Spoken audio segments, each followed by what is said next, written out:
जी, Windows 10 introduction. हमने जो last topic discuss किया था फर्स्ट चैप्टर के अंदर सॉफ्टवेयर के हवाले से, तो वहाँ पे हमने ये चीज़ देखी थी कि सॉफ्टवेयर 2 तरह के होते हैं, एक सिस्टम सॉफ्टवेयर और application software. And then system software के अंदर हमने बात की थी कि सिस्टम सॉफ्टवेयर वो सॉफ्टवेयर्स होते हैं जिनका मकसद जो है वो हार्डवेयर को कंट्रोल करना है या जिनके थ्रू हम हार्डवेयर के निज़ाम को कंट्रोल करते हैं। तो उसके हवाले से हमने उसमें डिस्कस किया था कि उसकी एग्जांपल्स कुछ हमने डिस्कस की थी और उसके अंदर उसकी जो एग्जांपल्स हैं उनमें हमने एक बात की थी ऑपरेटिंग सिस्टम की कि ऑपरेटिंग सिस्टम हमारा एक ऐसा सॉफ्टवेयर जो कि ओवरऑल कंप्यूटिंग के निज़ाम को कंट्रोल करता है। तो फिर हमने नेक्स्ट चैप्टर में हमने उससे आगे हमने फिर उसकी इंस्टॉलेशन विंडोज़ 10 के हवाले से हमने उसको डिस्कस किया था। तो आज हम बेटा इसकी ओवरऑल इसको डिस्कस करने जा रहे हैं। इसमें हम जो बात है आज के टॉपिक में मैं डिस्कस करूँगा आप लोगों के साथ, वो हम ये देखेंगे कि विंडो 10 की इंट्रोडक्शन देखेंगे, देन उसके बाद हम देखेंगे विंडो 10 का विंडो जो ऑपरेटिंग सिस्टम्स हैं उनके फीचर्स क्या होते हैं, उसका इसका इंटरफेस से देखेंगे। देन उसके बाद हम बात करेंगे डाटा मैनेजमेंट की, जिसका हम बात करेंगे फाइल फोल्डर और पाथ की, और फिर डेस्कटॉप वगैरह उसके आइकन वगैरह विंडोज़ क्या हैं, इन चीज़ों के ऊपर हम वन बाई वन डिस्कशन जो है वो करते जाएंगे। बहुत बेसिक सी बातें हैं, बहुत इनिशियल सी बातें हैं, बेसिक बातें हैं, बेसिक टर्मिनोलॉजीज़ हैं जो हमने यहाँ पे आज डिस्कस करनी है। लेट्स सी फर्स्ट वन हम बात देख लेते हैं कि ये विंडो 10 है क्या चीज़। तो window 10 is the latest operating system and is the family of GUI graphical user interface। ये अब लफ्ज़ है GUI graphical user interface। अब इससे पहले कि मैं इससे आगे लिबास को लेकर चलूँ, आप जरा बात को समझ लें कि इंटरफेस कहते हैं किसको है। इंटरफेस बेटा इंटरेक्शन को कहते हैं कि हमने कंप्यूटर के साथ आपकी इंटरेक्शन जो है वो किस अंदाज में होनी है। आप कंप्यूटर के साथ कम्युनिकेट कर रहे हैं, कंप्यूटर के साथ बातचीत कर रहे हैं, तो आपका जो बातचीत है या आपका यूज़ करना वो किस अंदाज में है।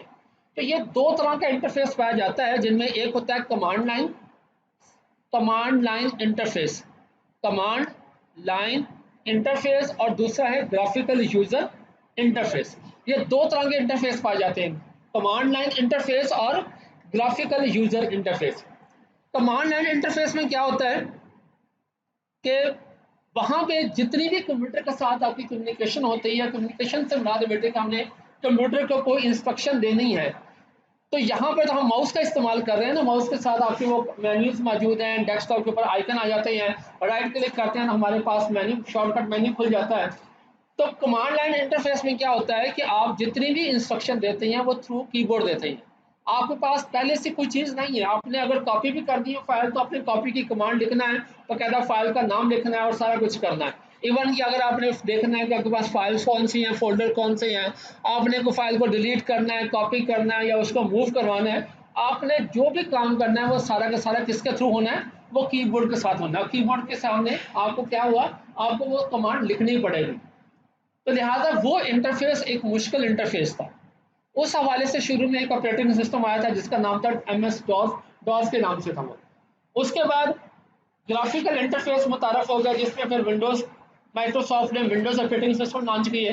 तो माइक्रोसॉफ्ट विंडोज़ के नाम से जितने भी ऑपरेटिंग सिस्टम आए वो सारे के सारे जो हैं वो ग्राफिकल यूज़र इंटरफेस, वो सारे के सारे क्या हैं, ग्राफिकल यूज़र इंटरफेस। तो विंडोज़ जो है अगर आप बात करें तो विंडोज़ का जो इंटरफेस है वो कौन सा है, ग्राफिकल यूज़र इंटरफेस।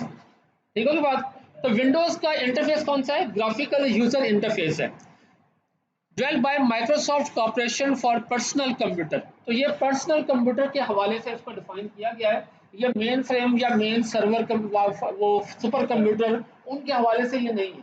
ठीक है, ये पर्सनल कंप्यूटर में आपको जो हमने कहा था कि हमने बात की थी कि माइक्रो कंप्यूटर की कैटेगरी है सारी। तो माइक्रो कंप्यूटर में पर्सनल कंप्यूटर भी आ जाते हैं और इवन के आपके वो मोबाइल्स भी आ जाते हैं जिनको विंडोज़ मोबाइल्स भी कहा जाता है। तो उसके ऊपर भी विंडोज़ ऑपरेटिंग सिस्टम जो है वो मौजूद है, उसके अंदर यही इंटरफेस पाया जाता है। GUI interface required the user to give command to the computer by pointing or clicking on the option।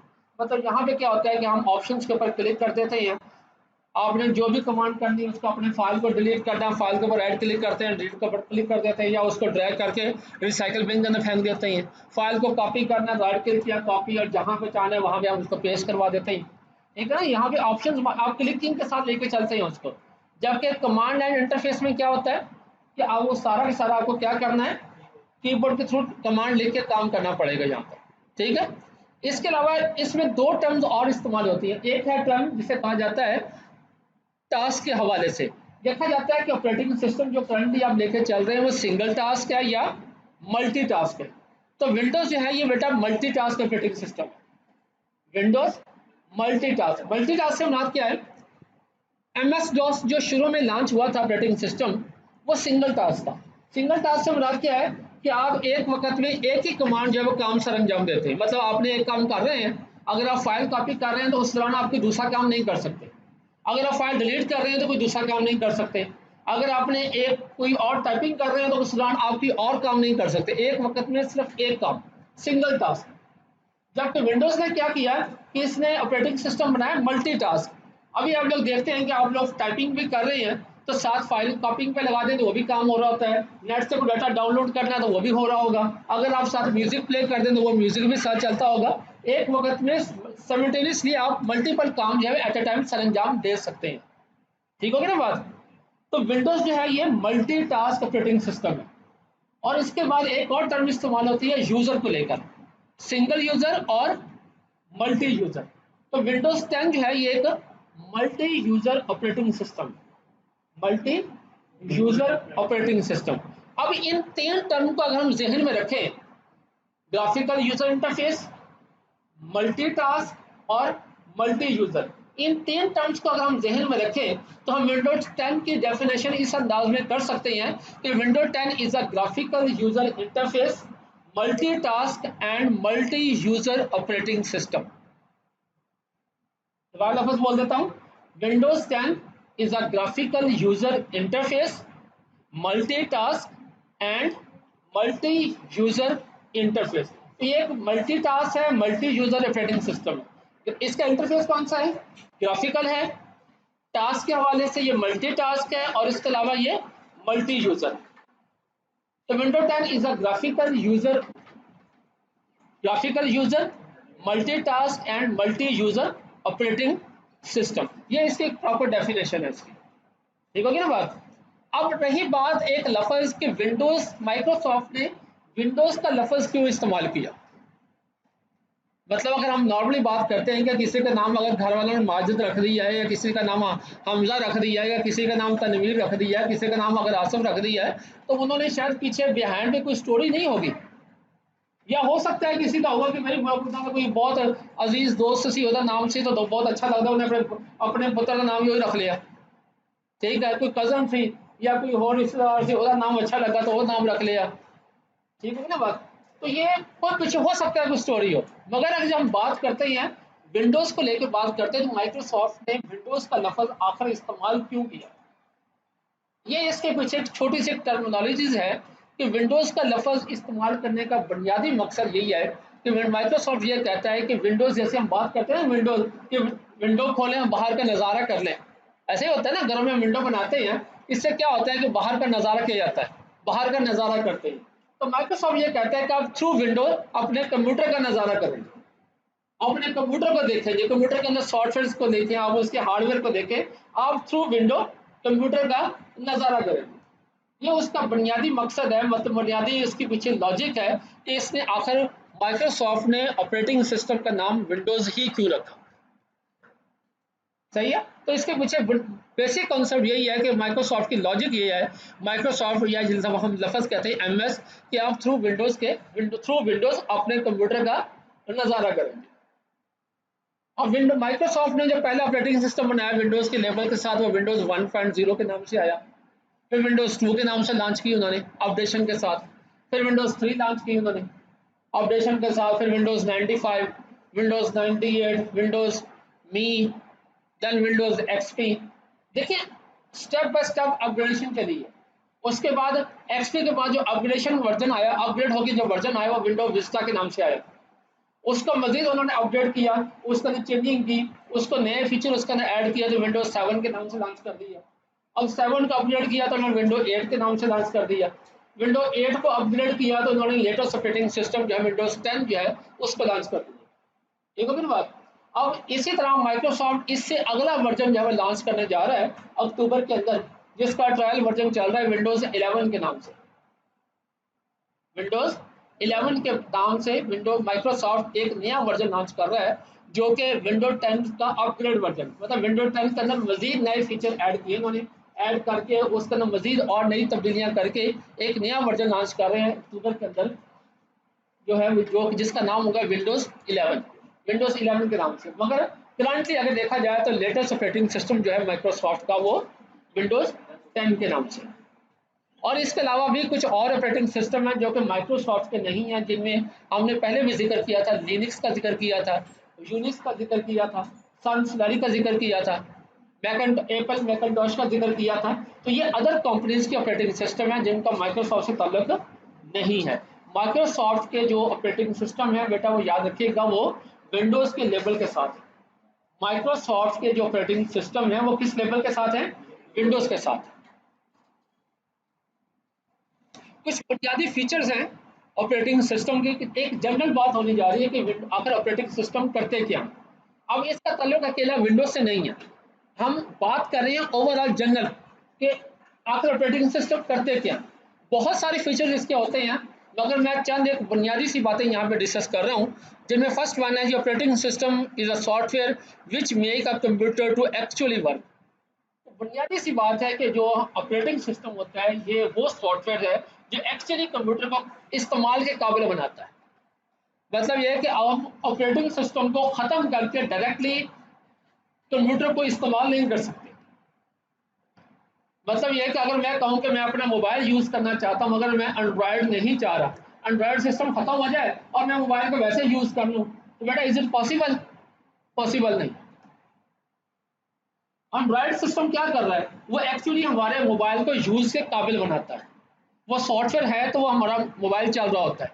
अक्सर अगर मोबाइल ख़राब हो जाए या उसमें कोई मसला आ जाए तो दुकानदार कह देता है कि इसका सॉफ्टवेयर दोबारा होना है।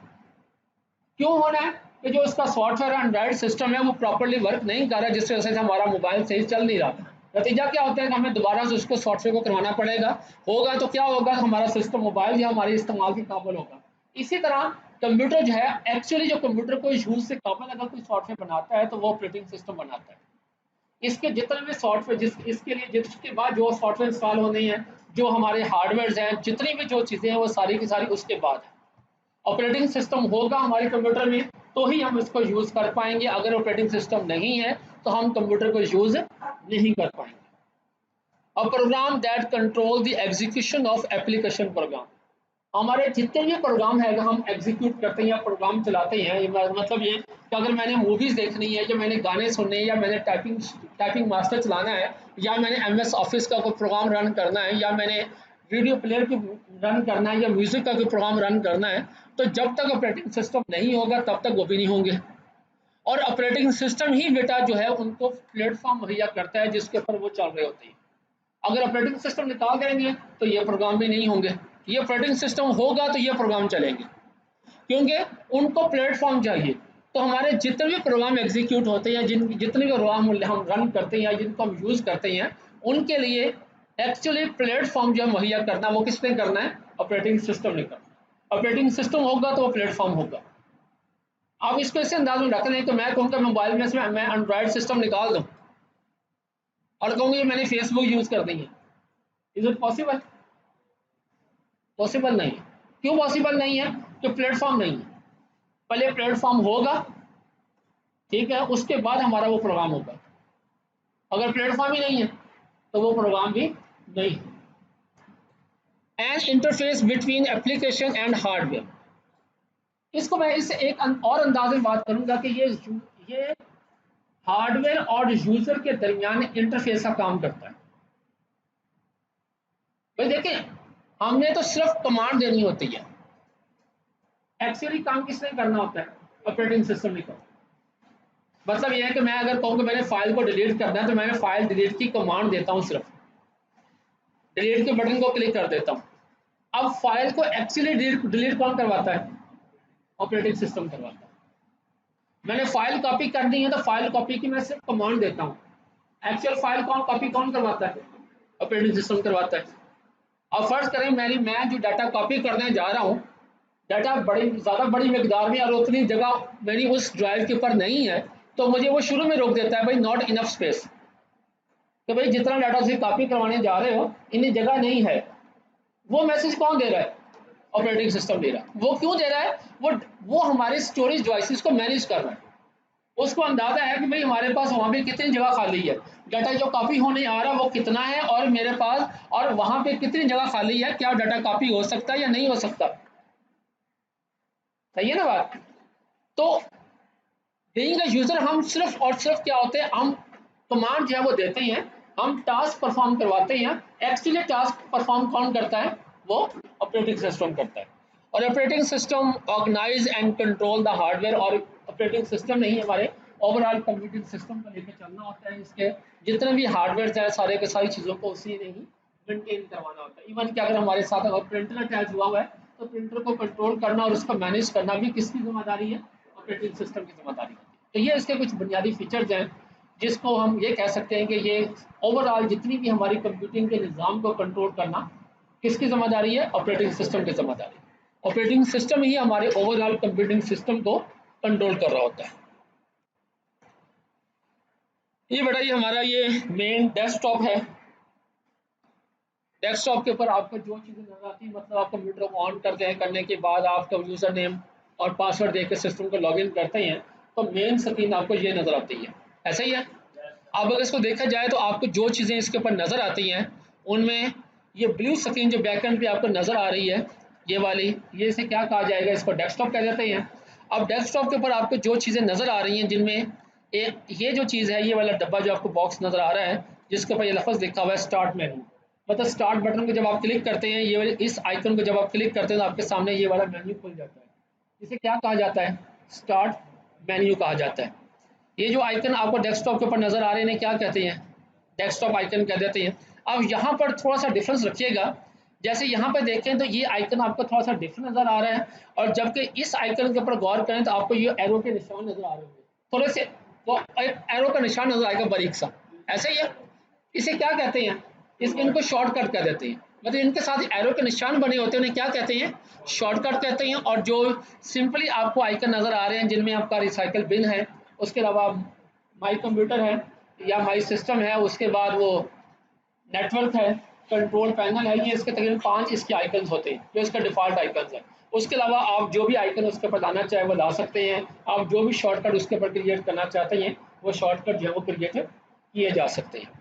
अब स्टार्ट बटन को जब क्लिक करते हैं तो बेटा आपके सामने ये स्टार्ट मेन्यू खुल जाता है।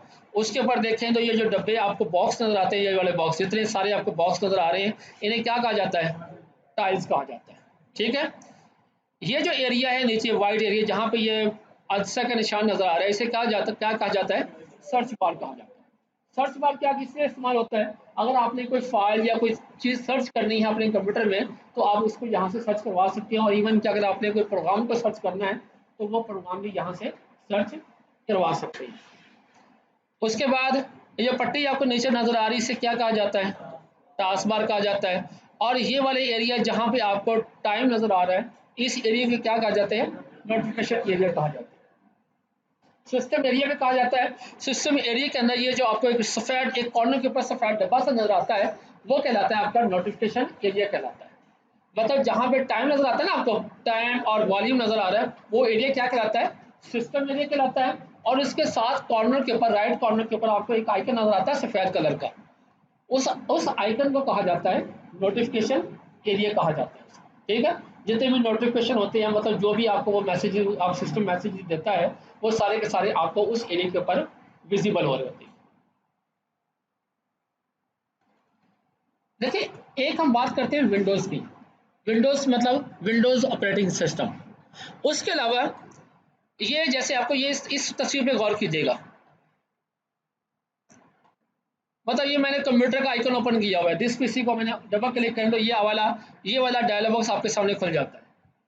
ये जो एरिया आपके सामने खुल रहा है ना, ये वाला फ्रेम एरिया आपको जो नजर आता है, इस फ्रेम एरिया को विंडो भी कहा, इसको फ्रेम एरिया को विंडो कहा जाता है। मतलब ये जो फ्रेम एरिया है, जो हमारा वर्किंग एरिया है, फ्रेम एरिया है, इसे क्या कहा जाता है? विंडो कहा जाता है। एक है विंडोज ऑपरेटिंग सिस्टम और दूसरी हम बात किसी कर रहे हैं? विंडो की। विंडो कौन से? विंडोज के अंदर विंडो से क्या मुराद है? वो आपका working area, frame area. A window is a graphical interface element used to display the contents of an application for the user. मतलब इसके ऊपर क्या होता है कि आपका प्रोग्राम से मुतल्लिका जो कंटेंट है, उसका जो डाटा है वो आपका उसके ऊपर विजिबल होता है। मतलब ये कि अगर आप टाइपिंग मास्टर ओपन करते हैं तो उसका विंडो एरिया आपके सामने ओपन हो जाता है और उसके ऊपर क्या होता है, उसी प्रोग्राम से मुतल्लिका डाटा उसका विजिबल होता है। ऐसा ही है। अब रिसाइकल बिन को ओपन कर लें, रिसाइकल बिन का जो प्रोग्राम ओपन होगा उसके विंडो एरिया के अंदर क्या होगा, उसी से मुतल्लिका चीज़ें होंगी। अगर आप सी ड्राइव खोलते हैं या डी ड्राइव ओपन करते हैं तो उसके अंदर आपको उसी से मुतल्लिका चीज़ें नजर आएंगी। पेंट का प्रोग्राम ओपन कर लें तो वो जो प्रोग्राम जिस एरिया के अंदर खुला हुआ है वो एरिया क्या कहलाएगा, विंडो कहलाएगा, और उसके अंदर उसी प्रोग्राम से मुतल्लिका ही चीज़ें जो है वो विजिबल होंगी इसके। तो विंडो क्या चीज़ है, एक इंटरफेस एलिमेंट है जिसके थ्रू, जिसके अंदर रहते हुए आप उस प्रोग्राम को यूज़ कर रहे होते हैं, उसके कंटेंट को यूज़ कर रहे होते हैं। और उसके उसके इस कॉर्नर पे देखें, ये जो राइट कॉर्नर आपको नजर आता है तो यहाँ पे ये तीन आइकन नजर आते हैं जिनमें एक क्लोज का है, एक कौन सा है मैक्सिमाइज, और एक क्या चीज़ है मिनिमाइज। मिनिमाइज से क्या होता है, उसको आर्जी तौर पर टास्क बार के ऊपर हम मिनिमाइज करवा देते हैं, टास्क बार के ऊपर आ जाता है। क्लोज करेंगे तो क्या हो जाएगा, प्रोग्राम बंद हो जाएगा। और अगर मैक्सिमाइज करेंगे तो क्या होगा, प्रोग्राम हमारा ओपन, उसका एरिया बढ़ जाता है। अब देखिए यहाँ पे दो चीजें होती है, इस आइकन में दो तरह के आइकन विजिबल होते हैं। यहाँ पे दो तरह के नाम आपको नजर आएंगे जिनमें एक होगा रिस्टोर का और एक होगा मैक्सिमाइज का। रिस्टोर क्या करता है कि जिस साइज से आपने विंडो का एलिमेंट साइज बड़ा किया था उसको वापस उसी जगह पे ले आता है। और जब मैक्सिमाइज पर क्लिक करते हैं तो क्या होता है, वो फुल स्क्रीन बन जाती है। जब फुल स्क्रीन हो चुकी होती है तो दोबारा जब आप माउस पॉइंटर वहां पे लेके जाएंगे तो वहां पे लफ्ज होगा रिस्टोर का, उसको क्लिक करेंगे तो वो उसका साइज दोबारा वही कर देगा जो जहां से आपने उसको मैक्सिमाइज किया। ठीक है, तो ये तीन बटन है, इनको कहा जाता है कंट्रोल बटन कहा जाता है। नाम याद रखिएगा, इनको क्या कहते हैं, कंट्रोल बटन कहते हैं। और ये जो पट्टी है जिसके ऊपर आपको ये कंट्रोल बटन नजर आ रहे हैं, इस पट्टी को कहा जाता है टाइटल बार। ठीक है, क्या कहते हैं उसको, टाइटल बार कहा जाता है। कंट्रोल पट्टी को क्या, उस पट्टी को क्या कहते हैं, टाइटल बार। और उसके राइट कॉर्नर के ऊपर क्या नजर आता है, हमें कंट्रोल बटन नजर आते हैं। कंट्रोल बटन में तीन बटन है, एक क्लोज है, एक मैक्सिमाइज है और एक मिनिमाइज। जी, फाइल क्या चीज है, a file refer to the data and a separate entity which has a name, storage space, type, create, modification, date। File कहते हैं बेटा कलेक्शन ऑफ डाटा। फाइल क्या चीज है, कलेक्शन ऑफ डाटा। मतलब क्या है कि आपकी फाइल के अंदर क्या चीज होती है, उससे आपका उसके अंदर क्या चीज होता है, डाटा होता है। अब फाइल की याद रखिएगा बेटा, हमेशा फाइल के दो हिस्से होते हैं। फाइल का जो नेम होता है वो हमेशा दो हिस्सों के ऊपर मुश्तमिल होता है। नीचे का तस्वीर पे गौर कीजिएगा, जैसे ये लफ्ज लिखा हुआ है पेंट, पेंट फाइल, और इसके साथ देखें डॉट के साथ लफ्ज क्या लिखा हुआ है, बीएमपी। ये बीएमपी क्या चीज है, इसे कहते हैं एक्सटेंशन। फाइल का नेम दो हिस्सों के ऊपर मुश्तमिल होता है, एक होता है फाइल का नेम और डॉट के साथ क्या चीज आती है, फाइल की एक्सटेंशन। फॉर एग्जाम्पल हम वर्ड के अंदर फाइल क्रिएट करते हैं तो मैंने फाइल का नाम रखा था फर्स्ट फाइल, तो first file dot DOC. DOC क्या है, एक्सटेंशन है फाइल की। तो फाइल की एक्सटेंशन से हमें क्या पता चलता है, फाइल की टाइप का पता चलता है कि फाइल हमारी किस किस्म की है। फाइल की किस्म कौन सी है, बीएमपी क्या इंडिकेट कर रही है, ये पिक्चर फाइल है। यहाँ पे देखें तो लफ्ज लिखा हुआ है ACCDB, ये इंडिकेट कर रहा है ये डेटाबेस की फाइल है। नीचे देखें तो फाइल के साथ यहाँ पे ऑडियो डॉट MP3 लिखा हुआ है। MP3 क्या इंडिकेट कर रही है, ये ऑडियो फाइल है, ये म्यूजिक की फाइल है। तो एक्सटेंशन से क्या पता चलता है, हमें फाइल के टाइप का पता चलता है। तो फाइल का नेम हमेशा दो हिस्सों के ऊपर मुश्तमिल होता है। एक हिस्सा क्या होता है, फाइल का नाम होता है, और दूसरा क्या होता है, फाइल की टाइप होती है। और फाइल की टाइप कहाँ से बनती है, आपके प्रोग्राम से बनती है। जो प्रोग्राम आपका होगा उसी प्रोग्राम से मुतल्लिका उसका आइकन होगा। जैसे यहाँ पर देखें तो ये डाटाबेस की फाइल है, डाटाबेस से मुतल्लिका आइकन बना हुआ है। अगर आपकी ये ऑडियो फाइल है तो ऑडियो से मुतल्लिका है। अगर ये एक्सएलएक्स की फाइल है, एक्सेल की फाइल है तो उससे मुतल्लिका आइकन बना हुआ है। नजर आ रहा है ये। इसी तरह देखें तो ये PPTX पावर पॉइंट की फाइल है तो उसी से मुतल्लिका आइकन बना हुआ है। और यहाँ पे देखें वीडियो फाइल है, MP4 फाइल है तो ये वीडियो से मुतल्लिका आइकन है। अगर ये टेक्स्ट फाइल है तो टेक्स्ट फाइल का आइकन आपके सामने आया हुआ है। जो सी फाइल की टाइप होगी उसी से मुतलका उसका आइकन होगा उसका। वाले बात। और ये फाइल की टाइप का पता कहाँ से चलता है? फाइल की एक्सटेंशन से। तो फाइल का नाम दो हिस्सों के ऊपर होता है, एक होता है फाइल का नेम और दूसरा फाइल की एक्सटेंशन। तो ये दोनों चीजें मिलकर फाइल का नेम बनाती हैं। ठीक है, फाइल का नेम हमेशा दो हिस्सों के ऊपर होता है, हम सिर्फ फाइल का नाम देते हैं या प्रोग्राम एक्सटेंशन खुद लगाते हैं। समझे बात मैंने? अगर मैंने वो फाइल बनाई है, पावर पॉइंट की फाइल बनाई है, तो मैं सिर्फ फाइल का नाम देता हूँ। फॉर एग्जाम्पल फर्स्ट फाइल लिख दिया मैंने, तो pvtx वो प्रोग्राम खुद लगा देता है। सही है बात है?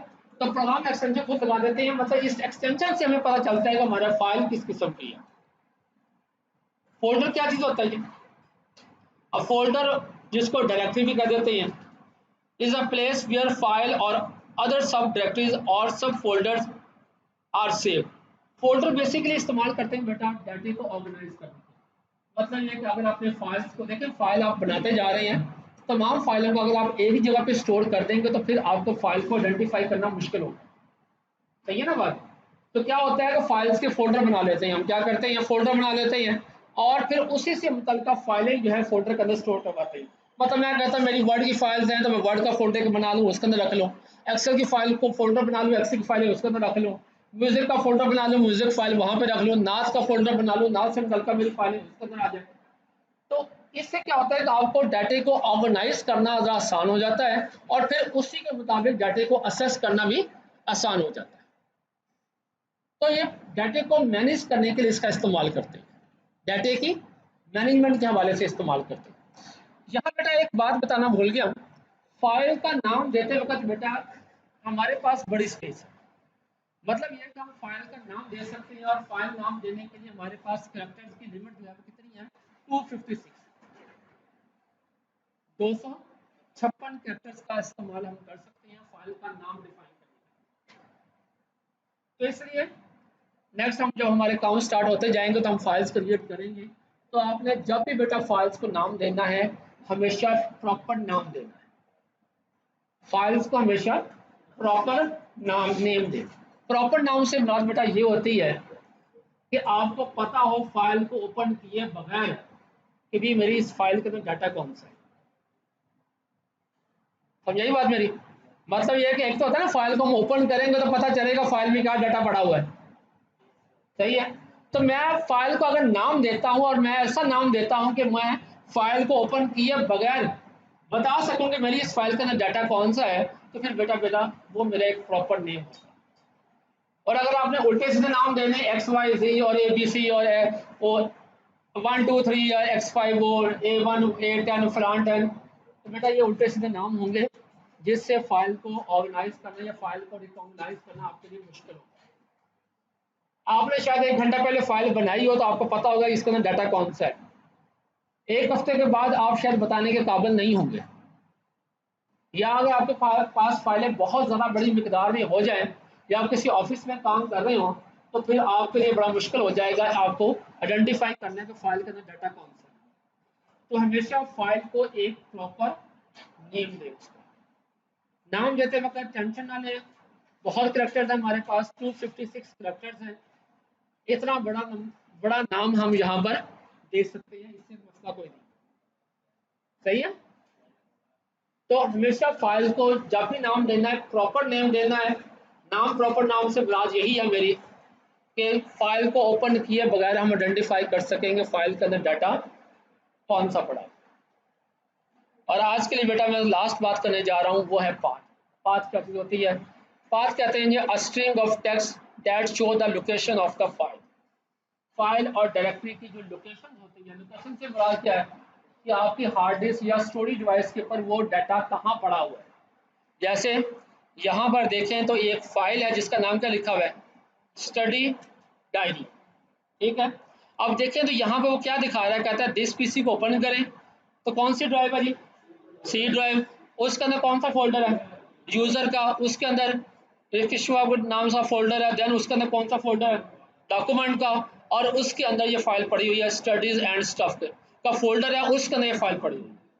तो ये जो पूरा एक पाथ है ना, इस ये जो लोकेशन वो पाथ है, इसको कहा जाता है आप इसका पाथ कह दें या उसकी स्टोरेज लोकेशन कह दें, जैसे यहाँ पे डिफाइन हुआ है सी ड्राइव के अंदर यूजर का फोल्डर, उसके अंदर ये वाला फोल्डर, देन उसके अंदर स्टडीज का फोल्डर एंड देन उसके अंदर ये फाइल पड़ी हुई है स्टडी डायरी डॉट docx। तो ये string of text that show the location of the file, file की जो लोकेशन जहां से आपको पता चलती है ना, फाइल की जो लोकेशन होती है उसे कहा जाता है, उसे पाथ कहा जाता है। मतलब मैं आपको एक चीज करके दिखाई देता हूँ यहाँ पर,